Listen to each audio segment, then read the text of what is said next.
दोस्तों Jayaprakash power ventures limited की अगर बात करें तो स्टॉक ने आखिरकार में 2 डिजिट में कदम रख दिए और आने वाले समय एक नई तेजी के लिए स्टॉक तैयार हो चुका है। आपको ये पता ही होगा कोविड काल के अंदर स्टॉक ने एक बार 2 डिजिट बताया था जब 50% से स्टॉक दौड़ता हुआ 10 रुपीज़ को क्रॉस कर गया था। उसके बाद में इसमें काफ़ी ज़्यादा गिरावट हुई और स्टॉक फिर से 5 रुपीज़ के आसपास आ गया था। लेकिन अब आप देख सकते हो कि फिर से स्टॉक दौड़ने को तैयार है। इसके पीछे वजह भी है, कंपनी ने शानदार प्रॉफिट भी बताया और कंपनी लगातार अपने कर्ज को कम भी कर रही है। तो क्या इस समय हमें जेपी पावर में इन्वेस्टमेंट करना चाहिए? तो यहाँ पे काफ़ी लोगों के मन में ये सवाल भी आते हैं कि आने वाले समय में जब सरकार ग्रीन एनर्जी को प्रमोट कर रही है तो ये फिर थर्मल पावर प्लांट और कोल बेस्ड पावर प्लांट तो सारे बंद हो जाएंगे। तो क्या ऐसी संभावना है? लेकिन अगर आप ये पूरा वीडियो देखेंगे तो आपको समझ में आएगा कि ऐसी फिलहाल संभावना नहीं है और आपको एक लॉन्ग टर्म का नजरिया लेके जेपी पावर में निवेश करने का यहाँ पे मन बिल्कुल करेगा अगर आप पूरा वीडियो देखेंगे तो। वैसे अगर आप देखें तो कंपनी फंडामेंटली काफ़ी अच्छी है, इसका मार्केट कैप भी बड़ा है लेकिन प्राइस काफ़ी नीचे है। तो क्या आने वाले समय ये एक बड़ा मल्टीबैगर बन सकता है? जानने की कोशिश करेंगे इस वीडियो के माध्यम से। लेकिन फ्रेंड उससे पहले अगर आप पहली बार हमारे चैनल पे आए तो चैनल को सब्सक्राइब कर दीजिए, एक बेल आइकॉन दबा दीजिए ताकि जब भी नया वीडियो बने पहला नोटिफिकेशन आपको मिले। वीडियो पसंद आए तो लाइक शेयर जरूर कीजिए। चलो फ्रेंड्स वीडियो स्टार्ट करते हैं। मैं हूँ आपका दोस्त एस.बी. दवे और हमारे अपने चैनल ऑनलाइन कमाई में आपका बहुत बहुत स्वागत है। सबसे पहले अगर हम बाजार की बात करें, फ्राइडे के दिन बीएसई सेंसेक्स 67,838 के स्तर पे क्लोजिंग दी थी जहाँ पे 319 पॉइंट की शानदार तेजी थी, यानी 0.47% की तेजी देखी हमने बाजार में, लगभग आधा % की तेजी। दूसरी तरफ निफ्टी एनर्जी में गिरावट थी, देख सकते हो कि 27,338 के स्तर पे 82 पॉइंट की गिरावट थी, यानी 0.30% गिरा निफ्टी एनर्जी। और इस वजह से भी देखें तो जेपी पावर में बड़ी तेजी नहीं बन पाई, जिस तरह से बाजार दौड़ा उतनी एनर्जी सेक्टर में तेजी नहीं बन पाई। अब यहाँ पे जेपी पावर की बात करें तो देख सकते हो कि स्टॉक की शुरुआत तो काफ़ी शानदार हुई 10 रुपीज़ पर, इंट्राडे में 10.30 का हाई भी बना, लेकिन जो लो है वो 9.75 है। तो देख सकते हो कि बाजार के दबाव की वजह से कुछ समय के लिए फिर से सिंगल डिजिट में स्टॉक गया, लेकिन अंत में 10.05 पर क्लोजिंग हुई जहाँ पे 1.52% की तेजी देखने को मिली। अगर निफ्टी एनर्जी में तेजी ज़्यादा होती तो ये स्टॉक भी कमाल कर सकता है, लेकिन वैसे भी ओवरऑल देखें तो फिर से 2 डिजिट में स्टॉक आ चुका है। अब बाजार के लिए जो सबसे अच्छी बात यह है कि पिछले 2 ट्रेडिंग सेशन से एफआई बाजार में फिर से खरीदारी शुरू कर चुके हैं। आप ये देख सकते हो कि 14 सितंबर को उन्होंने 294 करोड़ का नया इन्वेस्टमेंट किया था, यानी उनकी खरीदारी के सामने बिकवाली ज़्यादा थी, बिकवाली के सामने खरीदारी ज़्यादा थी। अब 15 सितंबर की बात करें तो उन्होंने काफ़ी भारी मात्रा में, करीब 33,124 करोड़ का ज़बरदस्त इन्वेस्टमेंट किया है और ये जो खरीदारी है पूरे महीने में सबसे ज़्यादा है। सामने उन्होंने 32,959 करोड़ की बिकवाली की है, तो उनका जो खरीदारी का आंकड़ा निकल के आ रहा है वो 164 करोड़ का है। तो भले ही अमाउंट कम हो, लेकिन इससे बात समझ में आ रही है कि एफआई फिर से बाजार में लौट आए। भले अभी आंकड़ा कम है, आने वाले समय ये बढ़ सकता है। वैसे इस महीने में उन्होंने 9,580 करोड़ का माल अपना बेचा है। दूसरी तरफ डीआई की बात करें, उन्होंने ज़बरदस्त खरीदारी की है। फ्राइडे के दिन 12,082 रुपीज़ का उन्होंने नया इन्वेस्टमेंट किया, सामने 10,144 रुपीज़ की बिकवाली की।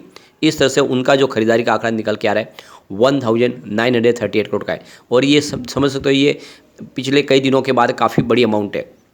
इस महीने में उन्होंने करीब 10,230 करोड़ रुपीज़ की नई खरीदारी की और इस वजह से बाजार को एक सपोर्ट मिला है। अब जेपी पावर की बात करें, देखो कि 11 सितंबर को स्टॉक 9.80 के आसपास 3.2% की शानदार तेजी बनी, लेकिन 12 सितंबर को जब बाजार में ज़बरदस्त गिरावट हुई उस समय देखें तो जितने स्मॉल कैप नीचे आए उस समय ये स्टॉक में भी गिरावट हुई, क्योंकि उस दिन स्मॉल कैप की ज़बरदस्त धुलाई हुई थी। तो स्टॉक 8.70 के आसपास आ गया 11.2% की भारी गिरावट के साथ में। लेकिन 13 सितंबर को फिर से ये सारी रिकवरी हो गई, क्योंकि स्टॉक फिर से 9.80 के आसपास आ गया 12.6% की ज़बरदस्त तेज़ी के साथ में। तो जितनी गिरावट हुई उससे ज़्यादा रिकवरी हुई। फिर 14 सितंबर को 9.90 के आसपास था 1% की तेज़ी के साथ में, और 15 सितंबर की बात करें स्टॉक की क्लोजिंग 10.10 के आसपास, जहाँ पे 2% की तेज़ी देखने को मिली। तो काफ़ी शानदार प्रदर्शन है। आप ये देख ही सकते हो कि पिछले 4-5 ट्रेडिंग सेशन के बाद अब ये फिर से 2 डिजिट में स्टॉक आ चुका है, अब यहाँ से दौड़ने को बिल्कुल तैयार है। तो यहाँ पे जेपी पावर के लिए जो सबसे अच्छी गुड न्यूज़ है कि जो डिस्कॉम जो लगातार बहुत सारे कर्ज में कंपनियों को डुबा रही थी, अब डिस्कॉम का जो बकाया वो कम होने लगा, यानी अब पावर सेक्टर की कंपनियों को समय में पैसे उनके मिलने लगे। और इसके पीछे वजह है सरकार की जो लेट पेमेंट सरचार्ज स्कीम लागू की उसके बाद में अब आप देख लो कि जो डिस्कॉम है वो बहुत समय पर पैसे अपने चुका रहे, और अब जो आप देखें तो जो डिस्कॉम का जो बकाया है वो 93,000 करोड़ के आसपास रह गया, जो बहुत नीचे आ चुका है। तो आप देखो कि सरकार ने जून 2022 में लेट पेमेंट सरचार्ज स्कीम लागू की और ऐसे में अब डिस्कॉम के लिए मजबूरी हो गया कि वो समय पे पैसे चुकाए।